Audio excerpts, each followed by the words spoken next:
Over the years, I have seen many art projects inspired by director Tim Burton. That inspired me to create an art project around one of my favorite directors, Wes Anderson. For this project, we're looking at his animated movies, Fantastic Mr. Fox and Isle of Dogs. If you look at his promotional movie posters, you see these amazing characters, a lot of times just from the shoulders up, with these monochromatic geometric backgrounds. Students are taking that inspiration to create their own pet portraits. It could be portraits of their own pets, loved one pets, the pet they wish they had, or you can even ask your local shelter to send pictures in for students to create images to promote the shelter. This is a great middle through high school project, especially when you work with younger students. It helps to set up measurement guides so students can correctly place features of their animal. Find the center of the paper, that's where the nose is going to be placed. And in other sections, you're measuring halfway or into thirds, depending on what you're replacing. We're going to use those guides to help place the eyes, the top of the head, the ears, the collar, and other details. Once they have a good base drawing, and I tell students you have to have a good, strong base to have a good, strong painting, we're moving on to the background where they're going to create a geometric pattern. They can cut out a shape from a piece of poster board or cardstock and use that to trace to create a perfectly repeating shape pattern. Once they have their pattern done, they're going to fill in with color.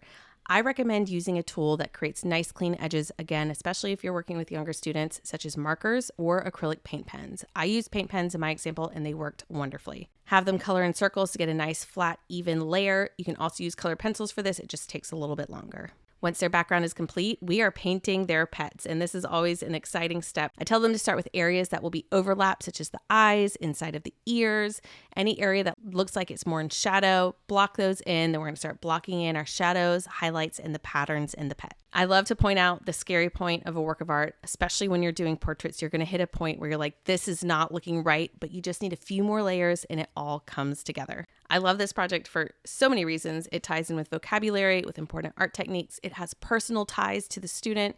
Your students are going to have so much buy-in if they're painting a picture of their pet. If you're doing shelter pets, they're going to have buy-in because they know these pets need homes, and their paintings can help promote the pets and get them to their forever home. Watch clips of movies. Be careful, Isle of Dogs is PG-13, but Fantastic Mr. Fox is PG, and it brings in an ELA tie-in with the author Roald Dahl. You can't lose with this project. You have to try it. I'm so excited about it. I loved painting my 3 puppies. I have chickens, hamster, and a gecko left to paint, so I've got a lot of work ahead of me. Have fun with this project. Good luck, and happy art making.